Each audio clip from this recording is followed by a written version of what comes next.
Madam President, I ask unanimous consent there be a period of morning business for debate only until 4 p.m., with senators permitted to speak therein for up to 10 minutes each, and that Senator Schumer be recognized at 4 p.m. Without objection. Madam President, I go back home to Washington State every week, and I talk to young people in Seattle who are urgently calling for bold climate action. I talk to families in Yakima County who are deeply concerned by a wildfire season that gets worse every year. Parents in Vancouver who are trying to figure out how they can afford their kids' medication and make ends meet. This summer has broken records in Washington State, and not in a good way. Energy prices and temperatures have both spiked. People from Seattle to Spokane are feeling the stress, and they're feeling the heat. And climate disasters have become an everyday reality in every community across the country. Washington State has seen droughts and wildfires and floods and heat waves that literally made our roads buckle. Families desperately need us to tackle rising costs and rising temperatures, because we cannot build a stronger economy if we do not build a more sustainable economy. And that's why we need the Inflation Reduction Act. It will reduce costs for families. It will reduce emissions, and it will even reduce the debt and deficit. Madam President, the climate investments in this bill are, in a word, historic. They won't just bring down carbon emissions by a whopping 40%. They will help us establish a real energy independence from dirty fossil fuels and foreign adversaries. They will save lives by reducing air pollution and supporting conservation efforts happening in rural Washington State right now to prevent wildfires and protect families and address the climate crisis. This legislation will make an historic, first of its kind, economy-wide investment in clean energy that will create millions of good-paying clean energy jobs, including in Washington State, and it will bring down families' energy costs. For people who are struggling to keep the AC on in the winter, or the heat on summer, or the heat on in the winter, or lights on year-round, it will help weatherize homes and install energy-efficient appliances and heat pumps and rooftop solar panels and more. And this bill will offer huge cost savings for clean or electric vehicles, new or used, and give companies a good reason to build more of these cars in America. We aren't just cutting energy costs, though. Madam President, no one should have to worry about whether they can afford the health care they need. But I've heard from countless patients who worked their whole life, who saved their money, but still had to work an extra job or move in with their family or even ration their prescription just to make ends meet. Life-saving medicine doesn't do any good if people can't afford it. That is why this bill will finally give Medicare power to negotiate. We're going to force drug companies to the bargaining table, and patients everywhere are going to benefit. It will also cap seniors' annual drug costs and cap insulin at $35 a month and protect patients from companies who are jacking up prices on them with reckless abandon. And it extends the health care coverage relief that helped millions of people save thousands of dollars on their health care this year. This isn't just saving people money. This is going to save lives. Patients who are rationing their prescriptions, afraid to see their doctors, not because they are scared of getting diagnosis, but because they are scared of the price tag. If that's not the goal when we come to work every day, then I don't know what is. But Madam President, the Inflation Reduction Act won't just bring down families' everyday costs.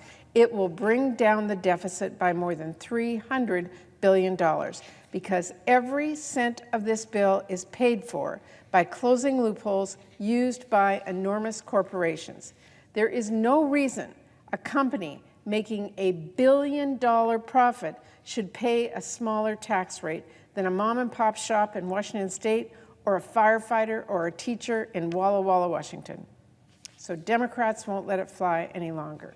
Those big billion-dollar companies, they're going to pay no less than the same 15% in taxes that many of our small businesses already pay. Those stock buyback schemes that line the pockets of corporate executives and Wall Street investors but do nothing for working families, they're going to be taxed so companies pay their fair share. And as for everyday Americans, they won't see their taxes go up 1 penny. Make no mistake, the Inflation Reduction Act represents historic progress. There's simply no reason anyone should be against these policies, and many reasons to get this done now. This is not a bill for Democrats or Republicans. It is legislation that will help all Americans, lowering prescription drug costs, making health care more accessible and more affordable than ever, and pass the largest investment in climate action in our country's history, all paid for. But Madam President, for everything good this bill accomplishes, we have not yet addressed a critical issue families face today: access to high-quality child care. There is a child care crisis in this country, and the time to address it is now. There can be no more excuses. We cannot simply vote on this package and call it a day.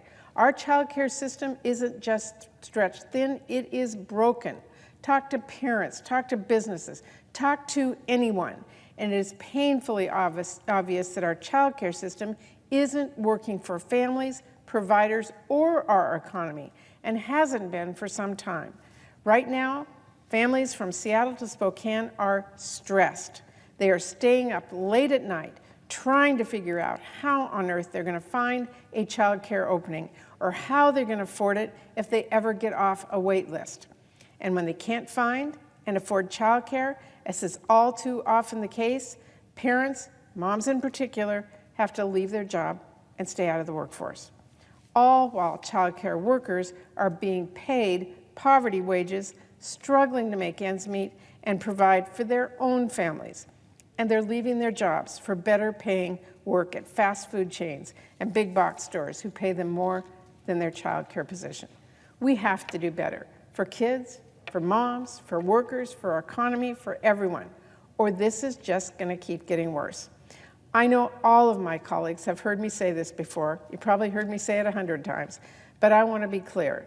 The child care system is on the brink of collapse, and parents are telling us every single day this is an urgent crisis. The emergency support that we did provide in the American Rescue Plan was hugely helpful, but it's going to run out and soon. And families who are already at their wits' end will feel the pressure. So we need to lower the cost for families as we fight inflation. We need to expand parents' options so they can go back to work and support the child care workers caring for and educating our kids each and every day. Now, I've been putting forward proposal after proposal to do exactly this, and I'm working with anyone I can to make progress here, because this isn't a my way or the highway proposal. It never was. I hope my colleagues know that's not how I operate.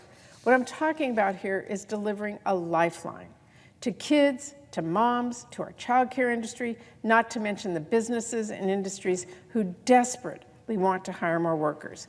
I'm deeply disappointed that Congress has failed to meet this crucial moment for our families and our child care providers, so let me just say this.